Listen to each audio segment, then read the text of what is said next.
आंदोलन BA part 2 का जो सेकंड पेपर है, भारत की राजनीति व्यवस्था, उसका टॉपिक है।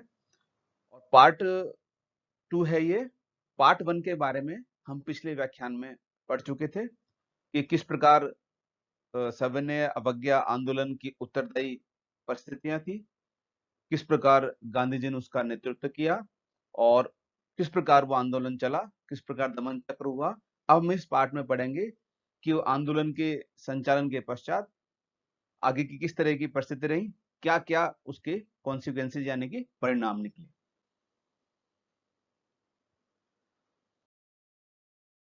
सबसे पहले हम एक ब्रीफ आपको बताना चाहता हूँ दांडी मार्च के बारे में, ताकि आपको पिछले व्याख्यान का पिक्चर क्लियर हो जाए। देखिए, गांधी जी ने, हम मैप में देख सकते हैं, साबरमती से स्टार्ट किया, जो कि समुद्र से थोड़ा अंदर की ओर था, और कहाँ पहुंचे, दांडी तक पहुंचे। एंडिंग पॉइंट बता रखा है मैप में, जो समुद्र के थोड़ा पास में है, लेकिन ये स्थान बड़ा दुर्गम था। लेकिन सबसे महत्वपूर्ण बात थी इसको चुनाव के पीछे, कि यहाँ पर भी नमक बनाया जाता था। हम एक बार उसके थ्रू आपको वापस से एक पिक्चर बनाते हैं। कहाँ स्टार्टिंग कहाँ से हुई, साबरमती से, कहाँ पहुंचे, दांडी पहुंचे। मार्च कब शुरू किया गया, 12 मार्च 1930 को प्रातः 6 बजे गांधी जी चल दिए साबरमती से दांडी की ओर।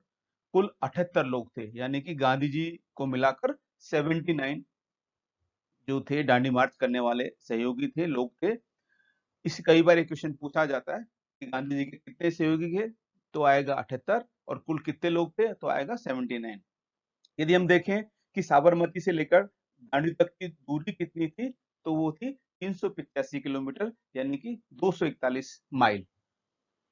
एक विशेष आपको मैं तथ्य बताना चाहता हूं कि इस दांडी मार्च में सर्वाधिक उम्र के व्यक्ति गांधी जी थे, जो उस समय 61 वर्ष के हो चुके थे। उसके बावजूद भी उनकी ऊर्जा उत्साह में कोई कमी नहीं थी, और इसी बात ने लोगों को प्रेरित किया आंदोलन से जुड़ने के लिए। यदि हम देखें कि कितना टाइम लगा, तो 24 दिन लगे गांधी जी को साबरमती से दांडी पहुंचने तक। और 5 अप्रैल को गांधी जी अपने सहयोगियों के साथ दांडी पहुंच गए। लेकिन नमक कानून का जो उल्लंघन किया, 6 अप्रैल को किया, क्योंकि 6 अप्रैल के दिन हमने अपने असहयोग आंदोलन के व्याख्यान में पढ़ा था कि 6 अप्रैल को रोलट सत्याग्रह किया गया, जो रोलट कानून बना था उसका विरोध करने के लिए। और 13 अप्रैल को जलियांवाला बाग हत्याकांड हुआ। तो ये 6 से 13 तक का जो टाइम था, 7 दिन का, उसके बाद से राष्ट्रीय सप्ताह मनाया जाने लगा। तो गांधी जी ने इस विशेष आंदोलन के लिए इस विशेष दिन को चुना। अब अगली स्लाइड पे आते हैं कि हमने ये देखा कि जब आंदोलन पूरे चरम पे था, तो निश्चित सरकार ने दमन चक्र भी प्रारंभ कर दिया, और उसके बाद लोगों को गिरफ्तारियां और जेल में ठूसा जाने लगा, जैसा कि हमने पिछले व्याख्यान में पढ़ा। क्योंकि जब साइमन कमीशन आया था, तो उसने ये कहा था कि भारतीयों की समस्याओं को सुलझाने के लिए गोलमेज सम्मेलन का सुझाव दिया, कि लंदन में आएंगे, भारतीय प्रतिनिधि बैठेंगे और ब्रिटिश सरकार के प्रतिनिधि बैठेंगे, और अपने समस्याओं के बारे में चर्चा होगी। तो अंग्रेजों ने, जब ये आंदोलन चला, तो उन्होंने सोचा क्यों ना कांग्रेस को दरकिनार कर दिया जाए और अन्य लोगों को बुलाकर चर्चा कर ली जाए। तो प्रथम गोलमेज सम्मेलन 1930 में हुआ, लेकिन कांग्रेस ने चूंकि बहिष्कार कर दिया था, इसलिए कोई उसका रिजल्ट नहीं निकला। तब अंग्रेजों की समझ में आया कि कोई भी सुधार का कार्य कांग्रेस के सहयोग के बिना नहीं कर सकते, भारत की समस्या का हल कांग्रेस के सहयोग के बिना नहीं कर सकते। इधर आंदोलन भी उबाल पर था, इसीलिए उन्होंने समझौता किया, जिसको गांधी इरविन समझौते के नाम से जाना जाता है, जो 5 मार्च 1931 को हुआ। यदि हम इन समझौते के पॉइंटों के बारे में चर्चा करें, तो इसमें कुछ बिंदुओं पर सहमति बनी। सबसे पहली, कि जो राजनीतिक बंदी थे, जिन्होंने किसी भी प्रकार का हिंसा का सहारा नहीं लिया था, उनको छोड़ा जाएगा। दूसरा, जो सरकार है, वो समुद्र के पास रहने वालों को बिना करके कर दिए नमक बनाने की छूट देगी। तीसरा, सत्याग्रहियों की जो जब्त संपत्ति है, उनकी वापस कर ली जाएगी। और जो विदेशी कपड़ों एवं नशे की दुकान के सामने लोग शांतिपूर्वक धरना दे सकेंगे। साथ ही वो सभी अध्यादेश वापस ले जाएंगे जो आंदोलन के समय थे। वहीं गांधी जी की ओर से ये कहा गया कि सविनय अवज्ञा को आंदोलन को स्थगित कर दिया जाएगा, कांग्रेस द्वितीय गोलमेज सम्मेलन में भाग लेगी, सभी बहिष्कार बंद कर दिए जाएंगे। इस प्रकार इस दोनों ओर से कुछ चीजों पर सहमति बनी।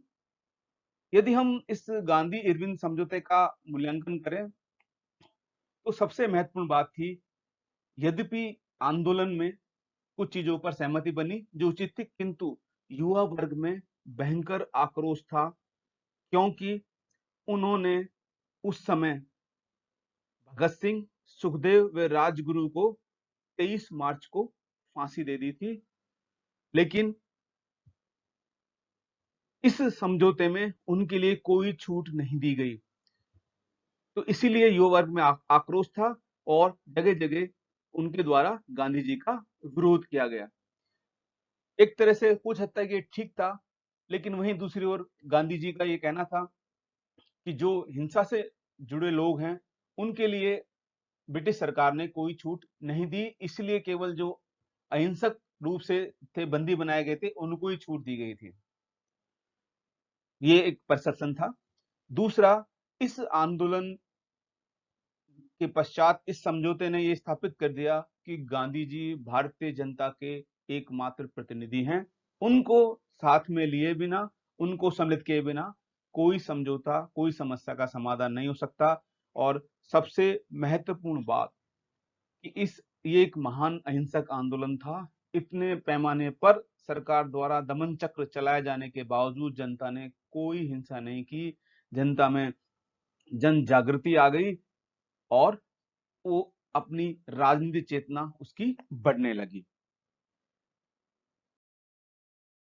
यदि हम एक बार फिर देखें कि गोलमेज सम्मेलन जो हुआ दूसरा, गांधी जी ने उसमें भाग लिया, किंतु कुछ परिस्थितियां चेंज हो चुकी थी। जब गांधी जी गोलमेज सम्मेलन में भाग लेने पहुंचे तो एक महत्वपूर्ण परिवर्तन हुआ। गांधी जी गए थे 7 सितंबर 1931 से 1 दिसंबर 1931 तक ये गोलमेज सम्मेलन चला, किंतु ब्रिटेन में राजनीतिक सत्ता प्रवृत्त हो गई थी, जिसकी वजह से भारत सचिव व वायसराय भी बदल दिए गए। परिणाम स्वरूप जो गांधी इरविन समझौते की मूल भावना थी उसका गला घोट दिया गया और किसी भी चीज पर सहमति नहीं बनी। ब्रिटिश सरकार ने कोई भारतीयों को उत्तरदायी स्वशासन के नाम पर कोई समझौता नहीं किया, उनको बिल्कुल एक तरह से डिनाई कर दिया। इसीलिए यह सम्मेलन असफल हो गया और गांधी जी को वापस लौटना पड़ा। किंतु गांधी जी ने कहा था कि मैं खाली हाथ लौटा हूं, परंतु मैंने अपने देश की इज्जत पर बट्टा लगने नहीं दिया है। वापस आकर गांधी जी भारत आए और जो तत्कालीन वायसराय थे लॉर्ड वेलिंगटन, उनसे मिलना चाहा, किंतु वायसराय ने मिलने से मना कर दिया। इसके बाद गांधी जी के सामने सविज्ञा अवज्ञा आंदोलन वापस शुरू करने के अलावा कोई चारा नहीं रहा। इसीलिए पुनः एक बार ये आंदोलन 3 जनवरी 1932 को पुनः प्रारंभ किया गया, जो 7 अप्रैल 1934 तक चला। पहले की तरह वापस जनता पूरे जोर शोर से जुटी। सरकार ने भी पूरा दमन चक्र का प्रारंभ कर दिया। अनेक गिरफ्तारियां हुई, लाखों की संख्या में लोग जेल में भरे गए। किंतु धीरे धीरे क्या हुआ कि कठोर दमन चक्र से आंदोलन की शक्ति कम होने लगी, जिसकी वजह से गांधी जी ने व्यापक स्तर पर आंदोलन को या सामूहिक आंदोलन को समाप्त कर व्यक्तिगत सविनय अवज्ञा आंदोलन प्रारंभ किया। किंतु उसके पश्चात भी इसे 7 अप्रैल 1934 को समाप्त कर दिया और बाद में जब 1934 में बंबई अधिवेशन में कांग्रेस ने प्रस्ताव पास करके और इसको वापस से ले लिया। यदि हम इस आंदोलन की चर्चा की जिसकी हमने, यदि हम उसके कुछ बिंदुओं को देखा जाए कि क्या इस आंदोलन का महत्व रहा और या किस प्रकार इस आंदोलन ने राष्ट्रीय जो जागृति थी, राष्ट्रीय चेतना थी, या जो पूर्ण स्वराज यानी कि स्वतंत्रता की मांग थी, उसमें किस प्रकार अपना योगदान दिया। सबसे पहली बात, हमने देखा भी कि बच्चे हों, बुजुर्ग हों, महिलाएं हों, हर साथ में हर वर्ग, मजदूर हो, किसान हो, सबने मिलके इस आंदोलन में भाग लिया। तो यह आंदोलन पूर्ण रूप से जन आंदोलन था, असहयोग आंदोलन की अगली कड़ी के रूप में। दूसरी बात करें कि भाई इसमें करबंदी को प्रोत्साहन दिया गया था कि जो भी यदि कानून ऐसा है जो अनैतिक है, अनुचित है, तो उन कानूनों का विरोध करें और उसके परिणाम स्वरूप यदि कोई लगान या कर बन रहा है तो वो भी ना दें। तो इससे क्या हुआ कि किसानों में भी राजनीतिक चेतना का जागृति हुई और उन्होंने अपने अधिकारों की मांग के लिए संघर्ष करने की क्षमता थी, उसका विकास किया। दूसरा, ये जो महत्वपूर्ण है कि जनता में निर्भयता, स्वावलंबन और बलिदान के गुण उत्पन्न हो गए कि जनता अब निर्भीक हो गई, निडर हो गई। यदि उसने ये देखा, यदि हमारी जो मांग है, उसमें यदि नैतिक बल है और हम अहिंसा का सहारा लेंगे, तो निश्चित ही हम उसको प्राप्त करेंगे और ये सब चीजें ही आगे चलकर भारतीय स्वतंत्रता की जो नींव है, उसके रूप में काम आई और इसी के आधार पर आगे स्वतंत्रता की प्राप्ति हुई। एक थोड़ा-सा नेगेटिव भी था ये कि इस आंदोलन ने कांग्रेस की कमजोरियों को प्रकट कर दिया कि जो कांग्रेस है, उसने अपना जो निर्धारित लक्ष्य था, उसको प्राप्त नहीं किया। किंतु साथ में यदि देखें कि वो एक तरह से यदि लक्ष्य प्राप्त नहीं कर पाई, तो किंतु लोगों में जो राष्ट्रीयता की भावना जागृत की, जो राजनीतिक चेतना जागृत की और जो लोगों को जनता को आंदोलन से जोड़ा और उनमें जो निर्भयता और निडरता इत्यादि पैदा किए, उसके लिए इस आंदोलन का बहुत बड़ा योगदान रहा भारतीय को स्वतंत्रता प्राप्त करने में। धन्यवाद।